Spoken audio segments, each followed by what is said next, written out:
Thank you for watching 70s Rock Guitar. I am Robbie, your host, and I'm here to talk to you about upcoming projects. There are going to be several projects that I'll be doing here, several of them on guitar. There'll be some pedal projects, some amplifier projects, a whole bunch of product reviews, also some other electronic projects, and various things about playing 70s rock guitar, about techniques and things like that. I'm going to begin with this guitar right here. This is a Gibson Les Paul 1960 reissue in bullion gold. It's gold all the way around, back of the neck, back of the body, the whole thing, as opposed to a gold top. This guitar I've had since 1991, 26 years now approximately, and it's my favorite guitar I've ever owned. It's pretty much set up the way I like. And the reason that's instructive is because I'm going to show you a few things about it that will help to clarify some of the things I'm going to do to another guitar I'm going to bring out, or perhaps more than one. All right, so the first thing I want to point out is the volume control. Just so you know, I have moved the volume control over here. It's no longer, I no longer have the two volume controls where they normally reside. I've got this one moved to the back because after years of playing, I learned that when I'm playing, I'm just going to give an example here. If I'm playing, say, a rhythm part and I want to back the volume off,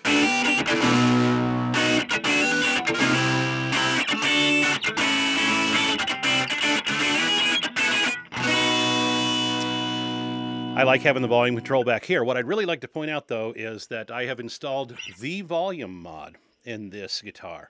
I'm calling it the volume mod because I'm sure there are several modifications you can do to a volume control, but this one in particular is one of the most sought after, one of the most used. There's loads of players that have this one.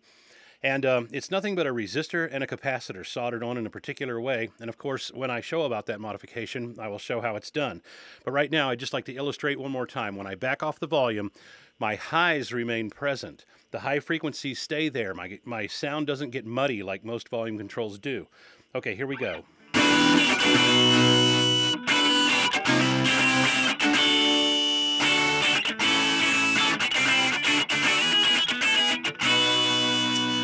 Okay, so now you can see that the highs are retained in that. All right, the next thing I'd like to point out on this guitar is that the pickups are very well matched. I'm going to play a little bit of blues here. I'm just going to jam around in blues, and I'm going to switch back and forth. I'm going to pop to my bridge pickup, and then I'm going to flip the switch up and go to my neck pickup. And you will hear that the tone remains pretty well matched between the two pickups, and the volume doesn't jump a whole lot. Just a little bit maybe, but not enough to worry about. So here's some blues, and let's just see how that sounds.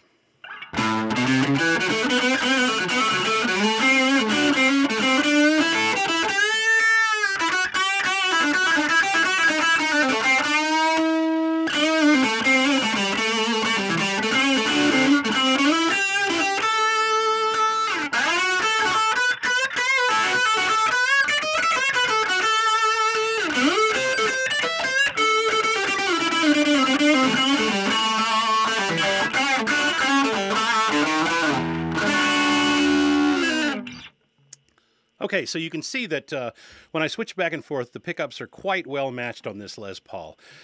And so this is what I'm calling Guitar Project Zero, because there's really zero that I want to do to this guitar. It's pretty much set up the way I want. All right, the next guitar will be up in a moment. Okay, here we have the next guitar. This is my Cherry Sunburst Les Paul, my second favorite guitar that I've ever owned. I've only had this one for a few months. It needs some work. This is Guitar Project 1, a Gibson Cherry Sunburst.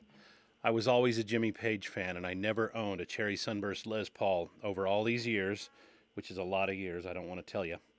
And this is my first Cherry Sunburst Les Paul, but there are a few things wrong with it. I've already moved my volume control back here, and I put a speed knob on it. That's one of the first things I do to a Les Paul. And then the next thing I would do is the volume control, the volume mod. But I haven't done that yet, and so we'll go into that when I work on this guitar. Guitar Project 1. The second thing is the pickups. They're terribly mismatched. This one is actually a neck pickup that somebody stuck back here, and this is a super fat front pickup. And when I say fat, I mean lots of bass, lots of roundness, it doesn't match the back pickup at all. So I'm going to illustrate that for a moment and just show you how very different the two pickups are, so you can get a feel for that. Here we go.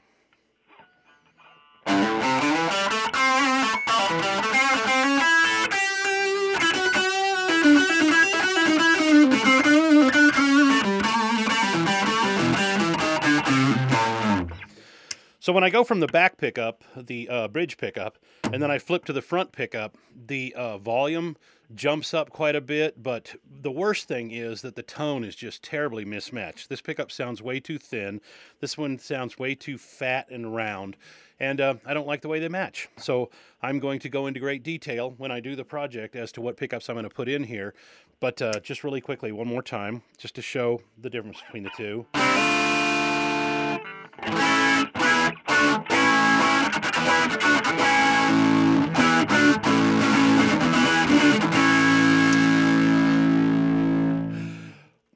Those two things don't go together, in my opinion. All right, I'm going to bring out another guitar, and we'll talk about what's going to happen to it. All right, here we have Guitar Project 2.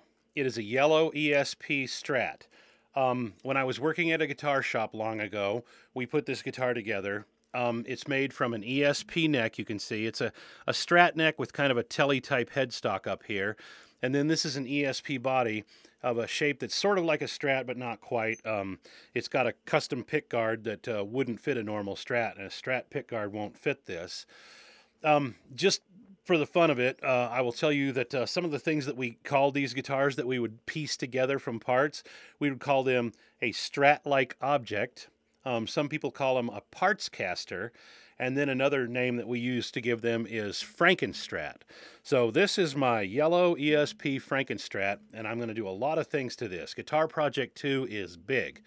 I'm going to start by telling you the biggest thing that's going to happen to it. I'm going to reach over here and grab this neck.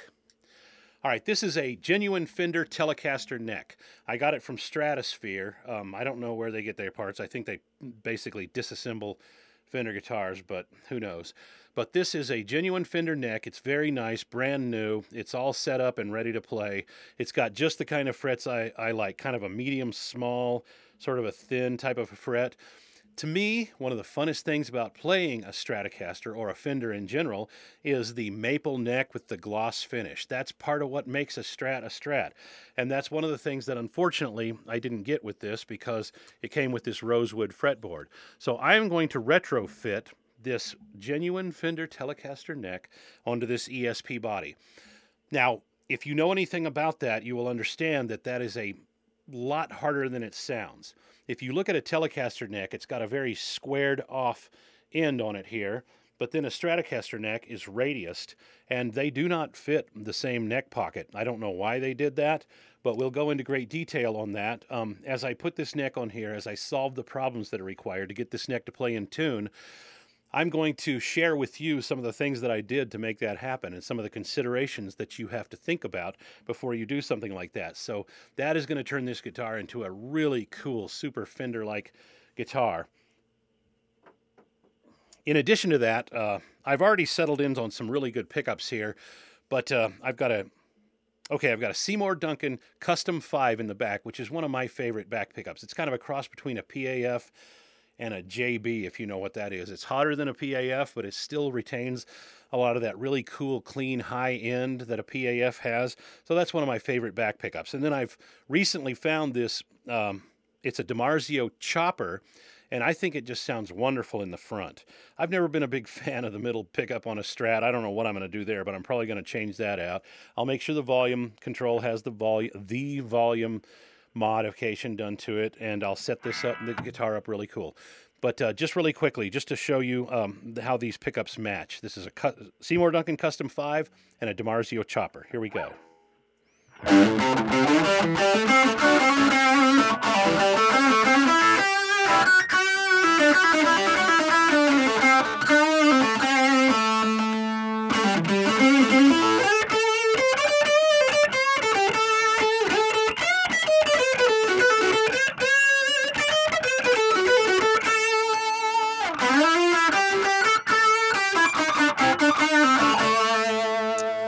thing I would have you notice is that between those two pickups, the tone was very well matched, and even the volume was kind of nicely matched. So I think those are a really good mix. Again, I don't know what I'm going to do in the middle, but that is Guitar Project 2. And so now we're on to one more guitar project, and then I'm going to talk about pedals and amps and things like that. All right, here we have a red Schecter Strat that I've had for a long time, over 20 years, really closer to 30. This guitar was made back in the late 70s or early 80s, back when Schecter was making some fantastic instruments. I don't even want to mess with the neck on this or anything, but the pickups are mismatched and the controls are all messed up. I'm not even going to play it right now. It's just a mess. So this is going to be Guitar Project 3, and I'll go into detail about the considerations and the parts that I use to fix this up. Now on to some pedal projects and amp projects. Okay, just a couple of more projects to talk about here at 70s Rock Guitar. There's a pedal project, there is an amplifier project, and then a couple of more electronics projects to talk about. Let's start with this pedal.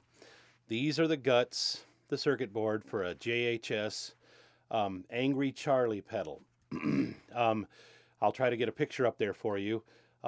Now, this is a complete circuit except that it doesn't have any power supply connected to it, so I've got a power supply connector. I've got a box to mount it in. I was not able to find a box that fit this control board properly. I'm going to have to figure out how to fit that thing in there, and that's going to be a little bit of a chore. It's not a huge deal, but there's going to be something to that. Okay, that is one project. The next one is, before I do Guitar Project 1, which is the Cherry Sunburst Gibson Les Paul, I'm going to make a pickup for the bridge position. I have here in my hands two Seymour Duncan pickups. One of them is an old Duncan Distortion, and the other one is a 59 bridge. Now, I'm going to take the cream coil from one and the cream coil from the other, even though they're highly mismatched, and I'm going to put them together in one pickup. We'll talk more about it when I do the project, but that's going to be an experiment in figuring out what happens when you mismatch those coils that much. Finally, for right now, I'm going to talk about this amplifier. Let's unveil this thing. Okay, this is a Mojo Tone JTM 45, modeled, of course, after the Marshall JTM 45 from back in the late 60s. This is a wonderful sounding amp. It really sounds good. Whoever built this put a master volume control down here. This is where they're often located. If somebody adds a master volume, they usually put it down there in place of one of the inputs. I already have the Mojo Tone kit. This one, again, was built by somebody else, but I'm going to be building one right in front of the camera.